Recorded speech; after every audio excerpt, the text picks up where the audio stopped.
Hey, it's Cynthia with Believer's House, and I'm continuing our morning devotions in Matthew chapter 7.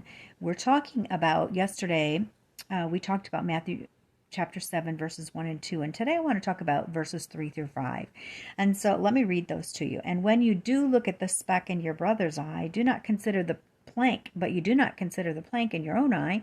How can you say to your brother, let me remove the speck from your eye, and a plank is in your own eye? Hypocrite, first remove the plank from your own eye, and then you will see clearly to remove the speck from your own brother's eye.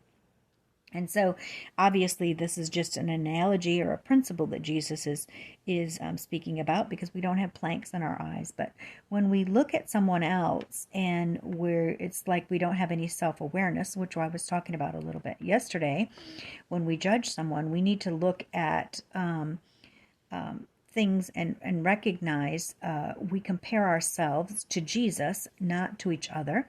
So if we're looking for specks in someone else, we're judging other people, and we're looking to compare ourselves to other people to make ourselves feel better. But when we look at Jesus, we see our own planks, right? We see all this, we can even see the specks when we're looking at Jesus and we're asking him to reveal himself in us. So it's kind of a humorous thought if you think about it. Somebody with a board sticking out of their eye trying to pick out a speck in someone else's eye. We can smile at that, but it's really very serious, and we see this happen so often in churches, that people who don't live a biblical life try to point out the faults in others. And I think that's, again, something that we need to look at, that I spoke about yesterday, the difference between a good tree and a bad tree. A bad tree brings out bad fruit, a good tree brings out good fruit. So we need to be careful who we receive from as well, because if there's someone with a plank in their eye and they're worried about your speck, doesn't mean that we don't have a speck, but we need to be sure that we're open to the right kinds of people to speak into our lives. Spurgeon said about these verses, Jesus is gentle, but he calls that man a hypocrite who fusses about small things in others and pays no attention to great matters at home in his own person. And I did a study a couple of days ago on the word hypocrite in the original Hebrew word. A hypocrite was a person, in the Hebrew word, was a person who traveled and was an actor. And they wore masks to represent the person or the item that they were acting to be.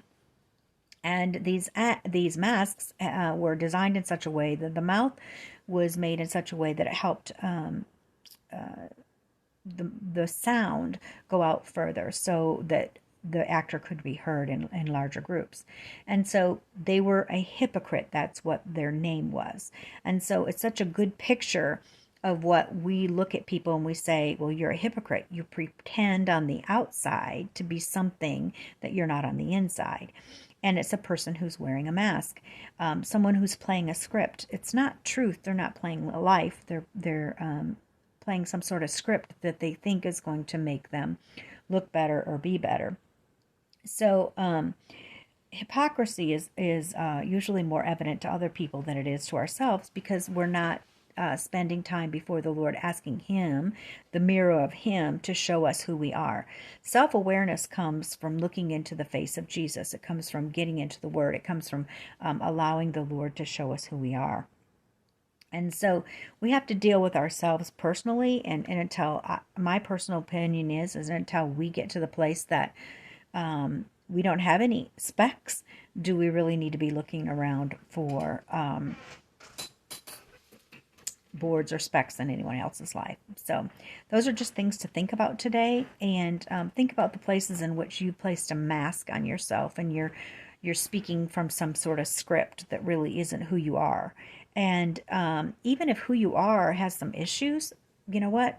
That's all right. God can heal those. We can deal with that, especially, if you're in a fellowship and where we're not asking people to be perfect. We're asking people to be real. We're asking people to come and grow with us.